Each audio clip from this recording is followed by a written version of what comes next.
Good morning, good afternoon, everyone. Welcome to our Startup Genome webinar series.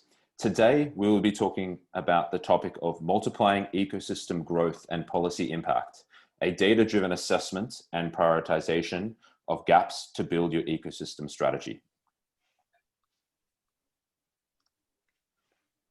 Looking at today's agenda, we'll be going through why is this topic incredibly important and why now, given the crisis that we're in. Then we'll be going from our side, from Startup Genome side, it's going through the way that we multiply ecosystem growth and develop policy impact to multiply this growth. We'll be delving deep into our global peer learning and membership. And then today we are very fortunate enough to have Nebo Djurdjevic from the Digital Serbia Initiative today to join us, who is our esteemed member in Serbia. And then we will follow up with an open question and answer session. So the purpose of our Startup Genome webinar series is to highlight specific tangible topics for startup ecosystem acceleration, with the goal of producing sustainable ecosystem growth globally. So in these sessions, in these 1 hour sessions, we at Startup Genome will explain how we do this, how we have impact, as well as our partners and our members have impact. So as always, we want to hear back from you on more topics that you would like to hear in future webinar series. So previous topics that we have covered include funding policy to support startups and scale-ups during COVID-19, as well as the important topic of attracting the best talent and international resources. So really globally positioning your startup ecosystem. And you can rewatch all of these previous webinars on our Startup Genome YouTube channel, which is linked here. And everyone attending today will receive both the links and the recording of the video. And we invite everyone on September 9th to join us on our next topic, which is how we support the global startup revolution. As always, we have our 8 a.m. London time and our 8 a.m. San Francisco time to accommodate for a truly global audience. So, as I mentioned, today we're extremely fortunate to have Nebo Djurdjevic, the CEO of Digital Serbia Initiative, our esteemed member in Serbia, as well as our head of ecosystem strategy, Stephan Kuester. So without further ado, I'd like to hand over to Stephan. Good morning, everybody, and thanks so much for joining us in the Americas. Yeah, Adam, thank you very much for the introduction. Why are we saying the time to act in regards to ecosystem development is now, and why is this so incredibly important? Let me make 2 or 3 succinct arguments. First of all, when we look at the size of value creation measured as valuations of startups and exits combined, the startup economy already is a 2.8 trillion industry. And if you reflect a little bit, that's the size on par with the GDP of a G7 economy. So the economic impact of what we are doing all together as a network is incredibly high. I'm based in London. I'm leading our London office. And I had the opportunity to firsthand witness the rise of startups, the startup ecosystem development in London and further across the United Kingdom over the last 10 years. In our economy, these 2.8 trillion locally translate into about 10% of GDP and about 9% of employment. So this is not a niche cotton industry or cottage industry. This is a mainstream economic pillar of our modern UK economy. That has developed over the last 10 years. Incredible development. That's something we need to hold very dear and something we need to make very clear, we believe, as policymakers who are in a moment of crisis deciding upon whom to support and whom possibly not to support, as many politicians these days have to make very hard choices in the recovery strategy they are debating, have been debating, and are debating right now. An incredibly large and incredibly important segment, yes, that's what startup ecosystems are from our perspective. We've made a case, but however, also one under incredible threat of extinction almost.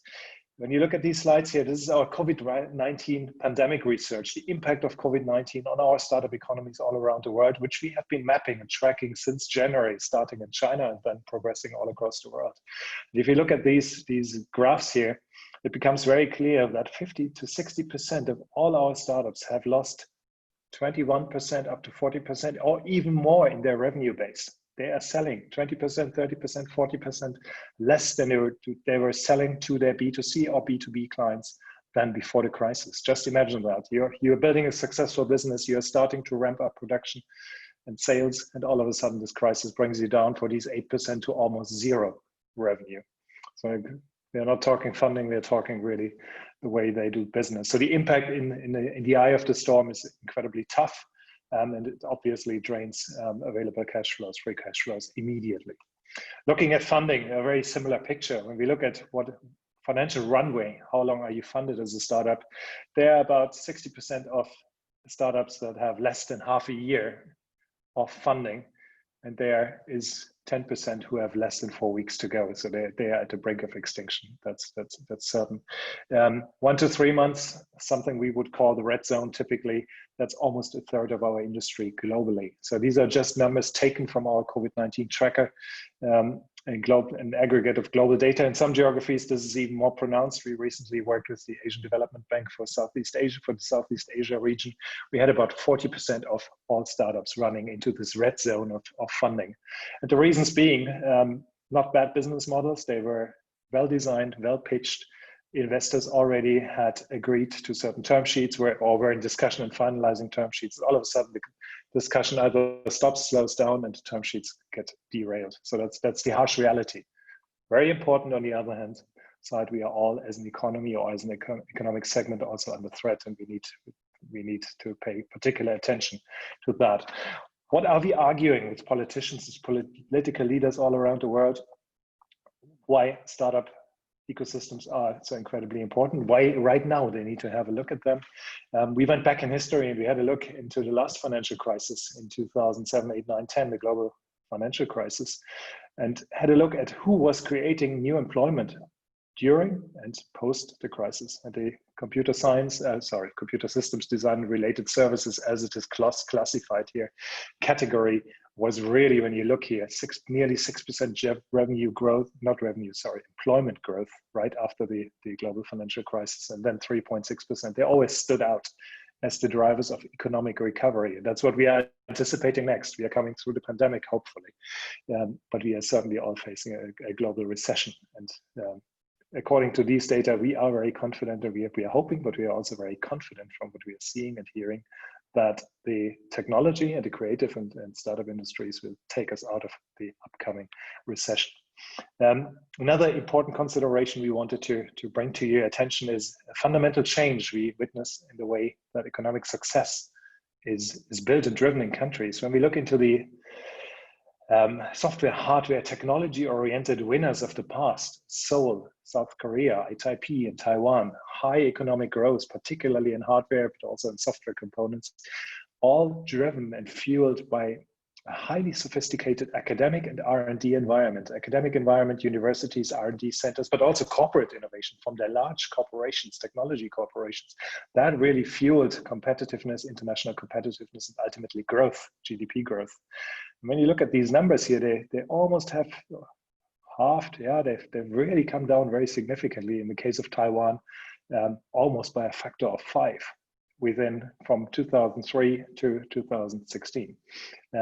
This model doesn't seem to hold true any longer. That's a really important observation. What holds true today is a very different beast. Silicon Valley, Toronto, Waterloo, Vancouver, ecosystems or environments that are still characterized by high academic prowess, great universities, great R&D centers, corporate innovation in traditional corporations, certainly yes.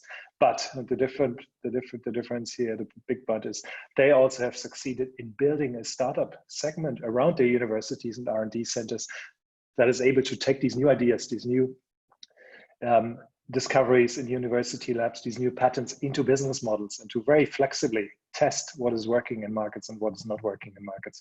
We call it ambidextrous ecosystems. We want to use that as a term that describes the ambivalence and the correspondence of these very different elements: universities, R&D, and a startup ecosystem that's able to experiment and take up new ideas very quickly. These are the winners today. Look at the green blocks on the right-hand side here. These are the economies that are really adding value, whilst the more traditionally oriented ones are not generating the economic impact. So moving out of the financial crisis, not the financial, the economic crisis we are anticipating right now, these ambidextrous ecosystems from our perspective are drivers, are likely to be drivers, and we hear a lot of support for this thesis. Staying with crisis management for only 10 more seconds, we also want to make an argument with politicians that is a very striking one, I find. There has been a lot of discussion about government money being used to, rightfully so, used to secure employment, furlough schemes, etc., all over the world. And we at Genome, we took the opportunity to put up a mathematical model in which we try to ascertain what does it cost to save a job in a startup, in a Series A startup, and what would it cost the government to save a job in a more traditional SME? And traditional SMEs are important. They employ vast amounts of people, so they are relevant for an economy, and every finance minister certainly is well advised to look after the segment well. But what we found is that in any startup, to save and protect a job for a government costs about 40% less. So just consider that. I think it's an important argument to be made for an industry that in some of our member regions are not yet as loud, and their industry associations might not be able to articulate themselves as loudly as the traditional industries and the traditional SME associations quite possibly can. 40% is our global average in savings when protecting one job, either in a Series A startup or in a traditional SME. Important argument to take with us, we believe. Starting from here, what can we do? How do we go about understanding our startup ecosystems? What needs to be done to further accelerate and capitalize on the opportunity? And how can we use data and explanatory models in order to better continue building and accelerating the build that we all want to achieve? That's number one. That's question number one we want to discuss with you today. And also, how do we come from what initially is an assessment, a piece of research that gives us ideas, gives us concepts? How do we get to practical strategy development and practical action and put the right actions onto a roadmap? Please allow me the next 10 minutes or so to articulate a number of concepts here, and then we will get to a live debate with Nebo and see how that approach has worked in Serbia over the last few years. For us, how do we create economic impact in the startup ecosystem? There's entrepreneurial activity, and it's the very foundation. Without entrepreneurs, there's no ecosystem to speak of. That's obvious. But once we have entrepreneurial activity and people motivated, how can we support them? There is, on the one hand side, ecosystem resources, regional assets such as universities, talent, educational systems, funding, etc. These are all the resources that an ecosystem locally can influence in order to drive startup ecosystem growth. There are a number of multipliers, as we call them in our model, and they very much talk about community. First of all, a term, we call it local connectedness. That's nothing but the quality of your startup ecosystem community. What do we mean with connectedness? I, as a founder, how much willing am I to help my fellow co-founder, another founder in the ecosystem, somebody who wants to join the ecosystem, just with my time, without any commercial interest, no equity, nothing, just by giving a bit of time back into the ecosystem in order to help others. That's what we mean with local connectedness. It's an incredibly important driver. On the same token, but from a global perspective, the quality of what we call global connectedness, the way an ecosystem and its participants are connecting to the leading hubs in the world, this fabric of knowledge, of startup experience, technology experience, business model experience, that's global connectedness for us. And again, it's a very important driver in accelerated growth that enables accelerated growth for any ecosystem. And it's not only the large ones that are interacting with each other. There are ecosystems such as Stockholm that are incredibly globally connected. They're fairly small, but they're fared incredibly well by having a high level of global connectedness. Combining all those entrepreneurial activity, resource, and these multipliers, the quality of community is economic impact for us. We believe we can steer it, we can support it, not steer, support it by a good proportion of public policy. Yes, that's legislation, regulation, and government-driven support, but also and hopefully a lot of private policy intervention and support. These are the levers, if you will, in order to structure an ecosystem and support it. Biggest barriers to public and private policy action we have witnessed and seen firsthand. They are definitely there. We see them all the time. Let me go through them. One, confusion. Very often there are conflicting, competing concepts about what needs to be done, and not the right cohesion and the right idea about how to form a strategy and a roadmap. An ecosystem is not being built over 12 or 16 months. This is a 5 to 10 year undertaking. And there needs to be some alignment and some consensus within the community of very, very different stakeholders, from government to universities to investors to entrepreneurs. So misalignment is something we see very often, and the cure is it's quite easy. Have an understanding, an objective, transparent understanding of where you are, understand where you could possibly get to with the right measures, and then agree on a roadmap to get there. Dispersion, resources spread thinly across many priorities. Yeah, I've been working for Tech City in the UK a lot, or for many years. There was not a week where I did not receive government delegations from all around the world every week in our offices in order to learn what London has done. And that's inspirational and that's good. But if you visit London, then typically they went to Silicon Valley and Tel Aviv. And you come back with all these ideas, you've seen a lot of shiny things, and many government leaders and ecosystem leaders then thought to implement all the shiny things they've seen in the world at the same time. And that's mistimed, and you don't really get the right focus behind budget spending and also manpower behind implementing things properly. So dispersion is certainly an important element that we see quite a lot. Timing, right action at the wrong time. Yeah, you got the right idea, but it doesn't really correspond to a model which we call the lifecycle model of ecosystems. Let me come back to that with a bit more detail in a few seconds. And last but not least, budgeting and commitment, too little investment to really move the needle. Building ecosystems is not expensive when compared to any other industrial strategy. I firmly believe that. However, in the end, it is significant amounts of money that need to be made available, and significant amount of resource from very different stakeholders. So these are typically the showstoppers, if you will, that come into the way of successful development, and we really need to keep an eye on them, try to avoid them as good as we possibly can. How do we multiply innovation policy impact? A good understanding of where we are seems important, as in every project. But in order to get to that understanding and a joint understanding, we do a lot as GM, a lot of assessment, ecosystem performance assessment, and benchmarking. Assessment is one thing, you get a bunch of data, but are you good? Or how good are you? How far away from best practice, from frontier are you really? That's an interesting question that basically nobody has really thought to answer in the past. We try, and we try it very hard, to provide benchmarks that are meaningful. So if you're a small, young ecosystem, we are not comparing against Silicon Valley or London, we're comparing against other growing younger ecosystems in order to have a fair objective and to see what is good and how far are you on this ladder, on this trajectory of getting to good or even to best in class. Thirdly, we're looking at innovation edge. Innovation edge is a concept for us that tries to ascertain what is happening in the university and R&D space, and what's happening in the startup ecosystem space. To one of my introductory slides, ambidextrous ecosystem. How are you performing and taking innovation to market and using the startup ecosystem to do so effectively? Here we use data in order to explore how good are you at doing that, and where are you performing strongly, and where do you still have opportunity that to this day has been left untapped. Learn from global experts and peers. That's all about community, global connectedness. What can we do as Genome to connect you with as many people as possible in the world who have similar experiences and problems?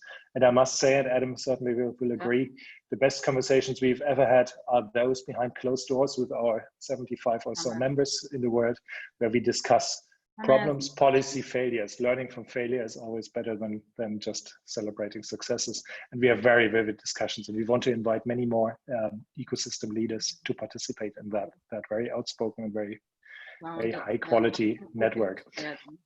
Last but not least, defining an action plan. So after assessment, benchmarking, we got all the insights together. We have an understanding of the ecosystem. How do we define an action plan, agree on a strategy, and really execute something that's comes from a 12, 24-month and a 5-year horizon, all time elements, time periods that are meaningful when we talk ecosystem development. Do something short-term, take action now, absolutely fine, but also have a vision for what needs to be done in the mid to longer term future and have a clear understanding about that would be our advice. I want to take you for a few minutes now through a few examples of these 5 points. Understanding where we are now, that's our lifecycle, ecosystem lifecycle model. We structure the world of startup ecosystems into 4 phases. You can see them here yourselves. The important element is we have, through our 10 years of research, we found what we call norm strategies, the right strategies, or a set of strategies that are right for every single phase of that lifecycle model. The young ecosystem sitting on the left-hand side in activation needs a set of certain measures in order to progress and get to, say, the globalization phase. Globalization phase for us is 1,000 startups for 1 million people population. So how do we get there? It's a fundamentally different approach than a London that's sitting here in the integration, the highest end of the ecosystem lifecycle model. It has very different issues about talent attraction and diversity attraction from all over the world. Completely different set of priorities. To understand that allows us to recommend and you to understand the right actions at the right point in time. It always corresponds to the ecosystem lifecycle model and these 4 phases. And we get mathematical, we get data science-based evidence of that. So it's not just a concept on PowerPoint, it's really data science that fuels this model. Give you a few examples for that. This is a live example of a client of ours, early globalization phase. And we had a look at the ecosystem funnel and we wanted to understand what's working, what's not working so well for a globalization phase, second phase of the ecosystem lifecycle model, city or startup ecosystem cluster. And you can see the performance of the ecosystem here. This is always the percentage of startups. If I throw 100 startups, if I create 100 startups in my ecosystem in this particular city, 8% of those will get seed finance. 1.9% Series A, 0.13 will get a valuation of 100 million plus, a proper scaling company. 0% will make it to unicorn status, to so much desired unicorn status. And this is a big city we are talking about, and their political leadership is adamant about having 5 to 10 of these highly coveted unicorns very, very quickly. We compared their performance against a globalization phase average around the world. So not against Silicon Valley or London or Singapore, but rather against comparable cities that same size as an ecosystem, but more advanced in their policies. And you can see striking differences. For seed, minus 33%, a third less in our client city as opposed to what globalization average is. 69%, so the problem gets bigger and bigger. In Series A, nearly 70% underperformance, 86% when it comes to 100 million plus valuations, and obviously 100% performance gap when it comes to unicorns. This is peer comparison at its best because it shows you very, very, very clearly where the objectives are not yet being hit and what's the distance to best practice or global average, rather. Assess and benchmark globally to quantify and prioritize gaps. Let me show a few examples. I was speaking about local connectedness, quality of community early on. And what's the effect of a good community? A startup that starts in a highly connected startup ecosystem environment grows 2.1 times faster, 2x times faster than in a less well-connected, less high-quality community. Same entrepreneurial quality, same guy or girl, same funding, everything the same. The effect is twice as fast, and that's absolutely meaningful. So helping each other is incredibly important. Local connectedness is important. We asked ourselves the question again on behalf of a member of ours: how are you doing? And that ecosystem actually showed fairly good results here in the light blue color, local connectedness index. How are you doing? On global average, there's no problem. It seemed fine. And then we started digging a little bit because somehow things didn't seem perfectly right. And we found interesting variation in this aggregate. We tried to break down this aggregate concept of community and local connectedness. When we looked at founder relationships, indeed, founders here in this member city, they're helping each other. It's fine, it's working, it's on global average, nothing wrong with that. Then we had a look at investor relationships, the angels, the VCs. Are they willing to contribute to help budding founders? Yes or no?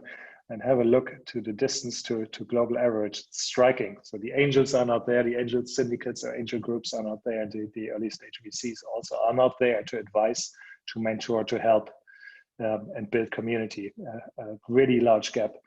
Lastly, we had a look at expert relationships. Experts for us are lawyers, tax consultants, engineers from larger corporations, people from a technical perspective that can also be helpful to an entrepreneur. And again, the results are better, but they are by no means perfect. So when there's a lack of local connectedness of community, it's certainly sitting in investor relationships and quite a bit in expert relationships. And then there are obviously very practical measures to improve on that.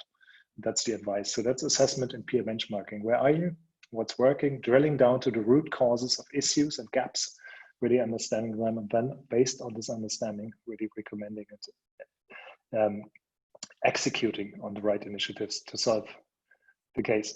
The same for global connectedness. Again, that's the network of global hubs around the world, and the lines really show you the connectors. It's live data.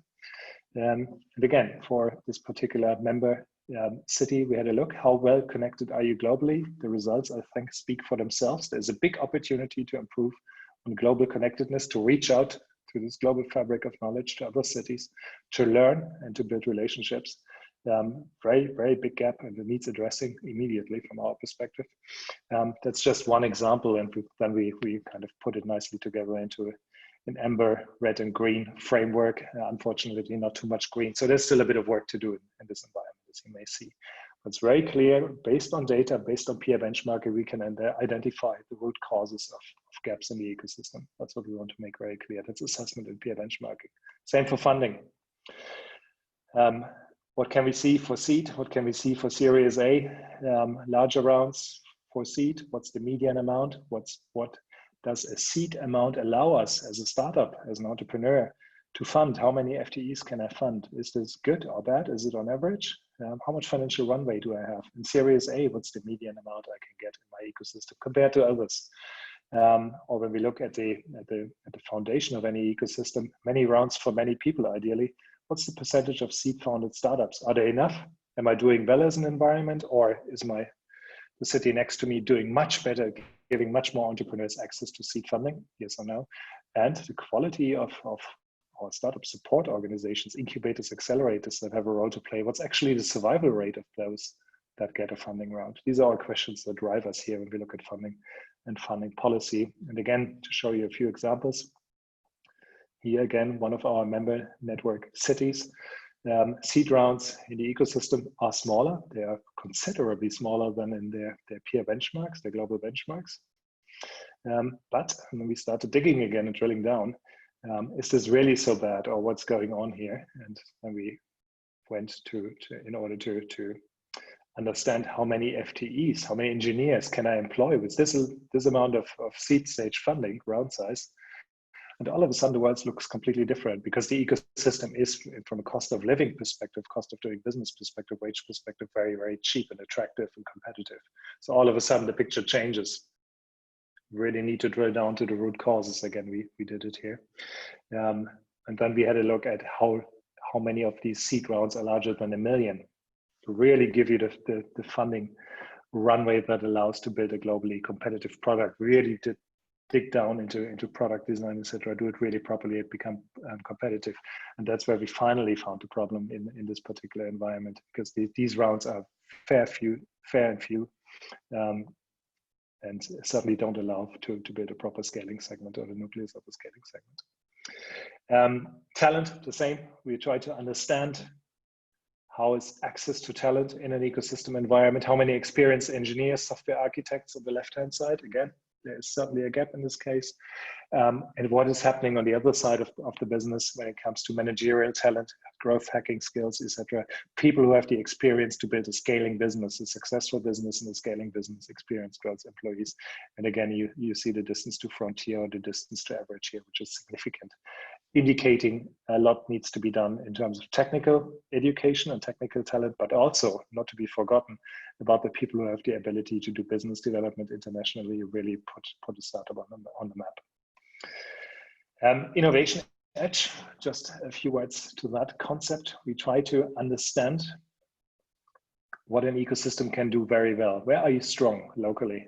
And Nebo may find himself here to a degree when I say a particular environment is very strong in blockchain. So it's the x-axis here, the horizontal axis. Who is strong in blockchain as an example? It's a strength for this particular ecosystem. We are showing here as is gaming or life sciences. So these are foundations. Foundationally, they're great locally. That's a strength to be worked with. And then we correlate local strength with what's hot, what's developing fast globally, and producing these globally attractive markets and export markets, and then you can see the incredible importance of blockchain. That's not blockchain and finance, it's blockchain and supply chain. As an example, in other applications of the blockchain, much further applications than just cryptocurrency. So that allows us to juxtapose local strength and what's hot globally. At the moment, if you are, as an example, in agricultural technology and new foods, you're absolutely fine. If you're strong, that's great. You're definitely betting on something that's incredibly important and incredibly hot globally, as you can see on the slide. So these are the kind of data we try to use in order to see in which direction to invest. If you have to make choices, if you have to put a certain focus behind your ecosystem development strategy, this should be really telling and insightful. Obviously, with the objective of building these ambidextrous ecosystems. So moving away from a traditional innovation ecosystem, putting a startup ecosystem next to it in order to get to these fast experiments and fast way to commercialize ideas coming out of unis and the more traditional research organizations. Good example for us, always stellar when we look at healthcare, very, very pertinent at the moment. When you look at the city of San Diego, that's the effectiveness they have in getting ideas out of uni labs into economic use through startups. They're not good at anything else, but they're incredible when it comes to life sciences. They've built a really great strategy around one university, one medical university, and a startup ecosystem that's correlated with life sciences and medtech. And that's the place to go. In that sense, you can see we would expect them to be here on the graph. Look where they are. They're performing with the very best, competing with the very best in the world. Incredible, and really a story to learn from. Learning from global experts, peers, policy failures and successes. We believe the network is important, and we get so much positive feedback for facilitating discussions with so many different ecosystems in the world to pose these questions and to exchange ideas. Genome is telling us there's a funding gap. He's talking about funding policy. Then not only to listen to us, but to have 74, 75 different ecosystem leaders around you, where you can ask, what have you specifically done in order to form a better angel syndicate? What's your policy in terms of startup grants? To really have an exchange about that and talk about the things that work and more so the ones that don't. That network is open to everybody who wants to join our startup ecosystem movement, and is we believe an incredible value to have available. Defining action plans after assessment, after having learned how our ecosystem performs, our status quo and our gaps. We obviously want to form a vision. Where do we go next? And we want to bring stakeholders behind that vision. Typically, we start with a few headline figures in order to create sense of urgency. So typically, when we start creating a strategy, we try to envisage 4 or 5 years from now, where could this ecosystem be? That's an example here, a live example of one of my personal clients. And I'm very convinced that with the right measures, not crazy measures, but with the right measures, we can get them into the status of a top 20 ecosystem in the world within 4.5 years by 2025. It's realistic. It's not easy what I'm saying here, but it's a realistic scenario that we've built for them. And then we've showed them the development trajectories. How much do they need to grow in order to get there? Well, it's about 10% per year. It's compound annual growth rate. That's a lot. It's hard to achieve. It's a lot of money and sweat to be invested, but it's not unrealistic for that environment. It has been done before. And what are the impacts? Incredibly important for politicians. What's the impact on job creation? We believe that we will create, if we execute on that strategy, 15,000 jobs directly in startups, 1.5, and nearly 60,000 in adjacent industries in the freelance community. It makes about 74,000 jobs in total, high quality, highly paid, within 4.5 years. That's relevant. That's relevant not only to startup ecosystem leaders, but that's relevant to the Minister of Economics for that country. It makes a difference to him. That's why we try to create these headline figures. They create awareness and allow us to advocate for the ecosystem. And then we went very pragmatically in and said, well, if you want to get there within 4 years, we need to work on a foundation. What's our talent pool? What can we do quickly in order to improve engineering and growth skills? What can we do in order to build a better end of the ecosystem funnel, more scaling companies, an elite acceleration program? How would it look like? What do we need to do to make it effective? What can we do in better activating the universities and build more particular subsectors like life sciences or applied blockchain? What can we do here? And last but not least, what can we do in order to form a higher quality community? That's the very basis. And then we went into the top of the pyramid and said, how can we help you to improve on your global connectedness? How can we get better scaling mentorship? How can we get better late stage funding rounds in order to really build a scaling segment and close the gap on the top of your ecosystem funnel, create a few unicorns, create these lighthouses and heroes that others can aspire to and follow. That's basically strategy on one slide. In the end, this was translated into a very detailed 5-year roadmap that really articulates what everybody in the ecosystem, the various stakeholders, are having to contribute in order to make it work. Assessment, peer benchmarking, strategy formulation, and a very clear roadmap on how can we get there, and an inspiring vision. People love to hear a vision with attainable objectives, realistic objectives. Stretch goals, but realistic objectives. They react very positively to it. They allow us to build these movements and these conversations. Yeah, that's it pretty much in summary. And I'm really delighted now to invite Nebo to join us here from Digital Serbia, based in Belgrade. Nebo, we know each other since 2016 or so, many years, and have seen and discussed many topics around what today is an incredibly interesting and emerging ecosystem in Eastern Europe. And I already made the case a little bit when I said a few buzzwords like blockchain. I think you might directly listen up and say, yeah, that's us. We see these developments happening, and they've really created fantastic startups, but they're also making an impact for the country. Never glad to have you here. Thank you for inviting me, Stephan. It's my pleasure. Fantastic. Yeah, thank you very much, Stephan. And yeah, as Stephan mentioned, we're extremely fortunate to have Nebo here today, the CEO of Digital Serbia Initiative, our Startup Genome Global member in Serbia. So today we're very looking forward to hearing from you and your experience in accelerating the Serbia startup ecosystem.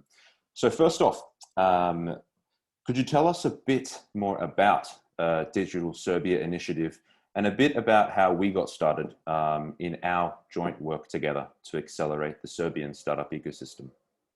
Sure. Thank you, Adam. Digital Serbia Initiative is a private, non-profit, non-governmental organization founded by the leading digital players in Serbia from various categories of actors, with the objective to ensure that Serbia, through this digital revolution, develops very strong digital economy with high added value rather than be marginalized in low value added production economy. We have programs in 4 areas: education, legal and regulatory framework improvements, digital infrastructure, and also development of the startup ecosystem, which is one of the focus areas. In our work, we looking at the startup ecosystem development. Luckily, our government as well as priority has digital. So the cabinet of the Prime Minister has been driving digital agenda in a very focused way, as well as the Ministry of Innovation and Technological Development. So looking at the startup ecosystem development, we wanted first to get the proper assessment of our ecosystem using the methodology that's used globally, because that's where we compete. And also the methodology that is evidence-based and data-driven, but also that includes the insights from the ecosystem. At Digital Serbia Initiative, we are committed to that disciplined, data-driven and evidence-based approach. And the same values were shared with the Ministry of Innovation and Technological Development. So at looking at the options, we selected Startup Genome exactly for those reasons, because you are data-driven, but also you actually come into the local environment to provide the insights based on the wealth of experience that you have. So that's how we got together. Fantastic, thank you. And could you tell us a bit about our joint ecosystem assessment and strategy work, how this has had an impact on the ecosystem? One of the key issues that we actually had in the ecosystem, that understanding of the ecosystem in a way was a bit anecdotal in terms of the key ecosystem participants. So as I mentioned, our strategy was to get the assessment done in such a way that it is based on solid methodology, but also that will drive an alignment in understanding in the ecosystem about the key elements in terms of the key strengths and the weaknesses that we have in the ecosystem.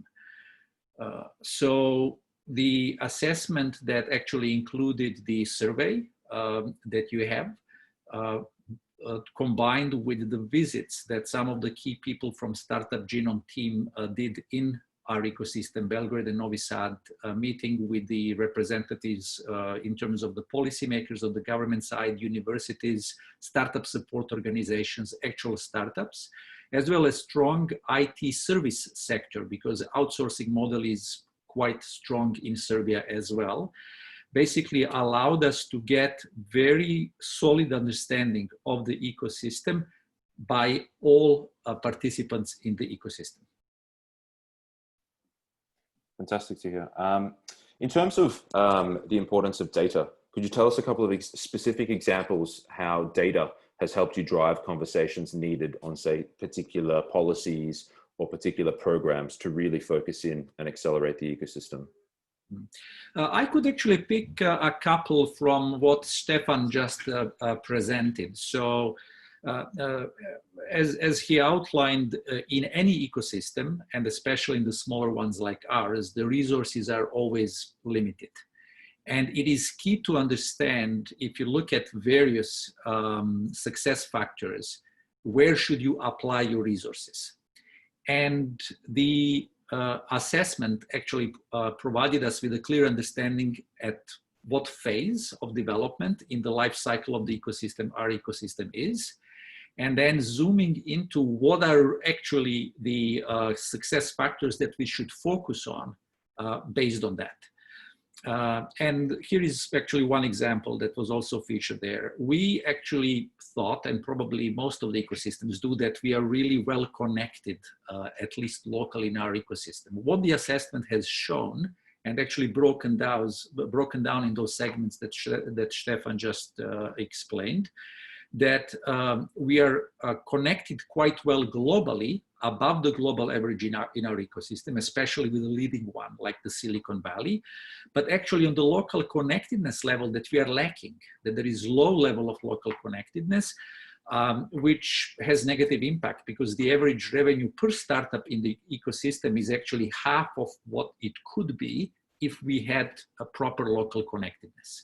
And that actually enabled us to focus on that, because being the ecosystem in the activation phase, local connectedness is one of the key success factors. So it's actually more important than global connectedness. So that allowed us to actually drive the policies and programs in terms of the strategy in the private sector, but as well in terms of the government policies to try to help to improve on that success factor. That's great to hear, Nebo, because I hear so much about, from a government perspective, the first discussion is always about funding. Because entrepreneurs, when you ask them, they are never funded enough. That holds true in Silicon Valley. It certainly holds true where I'm sitting, and it holds true in many other places in the world. But to have something like an underlying cultural factor, I think we've seen that. Exactly. Your entrepreneurs, they are great and they are driven. But sometimes we had the impression, and our data showed that they were sitting next to each other, not trying to share concepts, but rather guarding the idea with their life, so to speak, because it's theirs. They're fearful of somebody else running away with it. That's a cultural factor. DSI is doing such a wonderful job now in order to break down these rather cultural barriers that have nothing to do with the big seed funding fund or big checks and other factors. It's purely cultural, and you're doing such a wonderful job in yeah. And exactly, which was culture. surprising. The culture, actually, there is a lot of socializing and interaction in Serbia. So we were expecting that we would do well in that respect. So, yeah. I was similarly surprised because you're such a friendly country where you get to know people very, very quickly, and they're incredibly helpful. But as entrepreneurs, everybody, first of all, for their own fortune. And that, I think, I'm seeing really the change in culture. That's fantastic.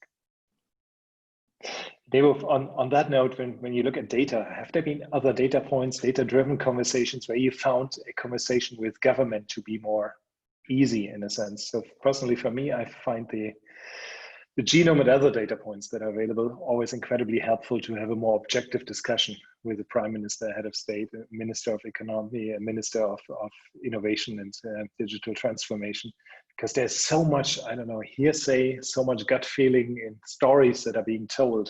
And I find it really interesting to have these really objectified discussions where you can say, well, it's hard data, it's not belief, it's not just a flamboyant speech on the stage, but it's actually hard data, it's fact, it's methodology. Not sure how that was for you, but you've been interacting so much with the Prime Minister and the various ministries. It actually helped quite well. As I mentioned, we are working closely with the cabinet of the Prime Minister and also with the cabinet and the Minister of Innovation and Technological Development on this. So the member in Startup Genome is Ministry of Innovation and Technological Development. So we've been working together with you on this. And the data that it got really helped a lot in order to ground the discussions and have objective measure of actually what's relevant and how important it is to give it the kind of weight coefficient if you want. And in startup ecosystem development, it is really necessary, if you look at it from the private sector perspective, it is really necessary to mobilize the might in terms of the budget and policy making capability of the government, because the private sector alone really cannot make the impact that's necessary to drive the ecosystem. And having that kind of cooperation and work together with the public sector, with the government from the get-go was very important. So they would know what's the methodology that we are using and what's going to drive the decision. And during some of those preliminary findings, when we had preliminary results and those insight visits that JF made, and you came to the ecosystem as well, what we've done, we always organized actually discussions and presentations within the private sector, but also with the colleagues from the government. So where Ministry of Finance, the cabinets I mentioned, were actually presented with the data and the findings that we had. So it was bringing the whole ecosystem together along the way. And I would actually pick one example there. So looking at our ecosystem, which is in activation phase, where we have 300 to 400 startups, we actually set the objective to, within 5 years, get to globalization stage in order to be kind of self-sustainable, where we need to have 700 to 1,000 startups. So that's the objective. But what was key there from the data to see that actually it's not only the funding that we need to put in place. The data showed that we need to work basically on 3 fronts and improve in 3 areas with an integrated strategy. One is actually to increase the number of startups in terms of the output of ecosystem, to increase the early stage funding and properly stage it with respect to the funding policy in terms of what's there in terms of grants and kind of pre-seed programs that would drive the number of startups, but how to actually increase and ramp up with kind of Series A and seed to create the funnel. And the third one, actually, to increase the quality of the startup so we can get an attractive deal flow and actually also develop the VC part of the funding capability in Serbia. Fantastic, thank you, Nebo. In terms of the biggest learnings in working with our team in assessing and developing the Serbia startup ecosystem, are there any examples of some of the biggest learnings that you've experienced as well, Stephan, from the side, from our side, working directly in the ecosystem?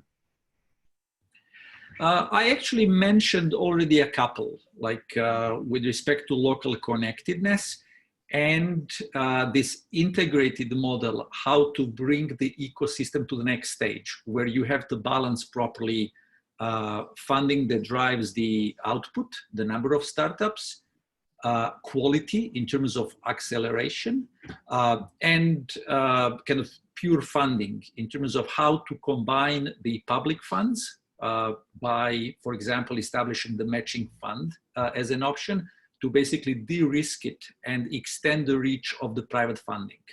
So I would really highlight that integrated approach of combining those three elements. Mm-hmm. And I guess digging a bit deeper into the data itself, do you find that using different, say, metrics of data are very useful in convincing different stakeholders, whether it's public, whether you're speaking to public stakeholders or private stakeholders, and I guess as well in the frequency of these conversations and having up-to-date kind of ongoing data? Yeah, definitely. I mean, like with anything else, if you look at the project development where you approach any area, it is natural that the stakeholders actually rely on their own experience. And if they operate in a certain field, it's very difficult to detach and not be biased in a way unless you have the set of objective data. And looking at the startup ecosystem, which is very complex with a lot of correlation between different elements, if you have people coming from all those different elements and you don't have a solid data set, it's very difficult to ground the discussion and focus it in the right direction. This way, if you have the set of data that you can always kind of come back to, it's much easier to drive that alignment among such a complex area of participants in the ecosystem. Fantastic. Well, Nebo, if I may, I got one last question, because I know you've done a wonderful job here, not only in using data and using assessments and formulating strategy, but also in implementing a roadmap and bringing, you mentioned it, you're a private initiative and you're very close to government, but in your roots, you're private. How have you managed to bring all these very, very different stakeholders behind a roadmap that you are executing? I mean, we know each other for a while now, and we can see this progress. You're really executing on this roadmap with a 5-year vision. What's the secret sauce to bring these people together and make them stick with the initiative, not just to come for a big event and a big hurrah, but really to stick with you and to really help you with that long-term cause? Yeah. Actually, I would say probably one of the important elements is the way that we are structured to do this work. So we have a working group that includes all the stakeholders in it, so that we actually have that continuity of key participants actually being part of the process along the way. And that way, I guess, we drive the alignment on an ongoing basis. So it's really getting everybody involved from the beginning in the consistent way through the working group. That's great. Thank you so much, Nebo. You're welcome.